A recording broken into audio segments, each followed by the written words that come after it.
റസൂലിന്റെ വഫാത്തോടു കൂടി ബാങ്ക് വിളി നിർത്തിപ്പോയി ബിലാൽ. റസൂലില്ലാത്ത മദീനയിൽ ബാങ്ക് വിളിക്കാൻ തന്നെ കൊണ്ടാവില്ലെന്ന് പറഞ്ഞ് നാട് വിട്ടുപോയി ബിലാൽ. കാലങ്ങൾ കടന്നുപോയി. ഒരിക്കൽ ബിലാൽ ഉറക്കിൽ നിന്ന് ഉണർന്ന് കരയാണ്. ഭാര്യ ചോദിച്ചു, അങ്ങ് എന്തിനാണ് കരയുന്നത്? പരിശുദ്ധ റസൂലിന്റെ സ്വപ്നത്തിൽ വന്നു, ബിലാലേ, എന്നോട് പിണക്കമാണോ? എന്തേ എന്നെ കാണാൻ വരാത്തത്?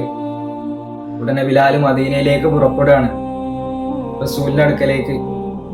മർദാനി അടക്കമുള്ള സഹാബത്ത് ബിലാലിനോട്, റസൂലിന്റെ കാലത്ത് നിങ്ങൾ വിളിച്ച പോലെ ഒരു ബാങ്ക് വിളിക്കുമോ ബിലാലേ? ഖലീഫ, ഇന്ന് മാപ്പാക്കണം, എന്നെ കൊണ്ടതിനാവില്ല. റസൂലിനെ ഓർത്ത് അന്ന് നിസ്കാരത്തിന്റെ സമയമായാല് ഞാൻ റസൂലിന്റെ അടുക്ക പോയിട്ട് പറയായിരുന്നു, നിസ്കാരത്തിന്റെ സമയമായി റസൂലേ. ഇന്ന് ഞാനതെങ്ങനെ പറയും? ബിലാലേ, ഒന്നുകൂടി മുഴക്കുമോ ആ ബാങ്ക്? റസൂലുള്ളാഹിന്റെ കാലം ഒന്ന് ഓർക്കാനാണ്. രണ്ടും കൽപ്പിച്ച് ബിലാലുൽ മുഅദ്ദിൻ മസ്ജിദിന്റെ മച്ചിൽ പിടിച്ചു കയറി ബാങ്ക് അങ്ങ് വിളിക്കാൻ തുടങ്ങി. ബാങ്ക് അങ്ങ് മുഴങ്ങിയതും വീടകങ്ങളിൽ നിന്ന് പെണ്ണുങ്ങളും കുട്ടികളും ഓടി വരാൻ തുടങ്ങി. മദീനത്ത് റസൂലുണ്ട്, മദീനത്ത് റസൂല് വന്നിക്കണ്. എല്ലാവരും ഒരു നിമിഷ നേരത്തേക്ക് മറന്നുപോയി വഫാത്തായ വിവരം. അശ്ഹദു അന്ന മുഹമ്മദ് റസൂലുള്ളാഹി എന്ന് പറയുമ്പോഴേക്കും ബിലാൽ തളർന്നു വീഴാണ്.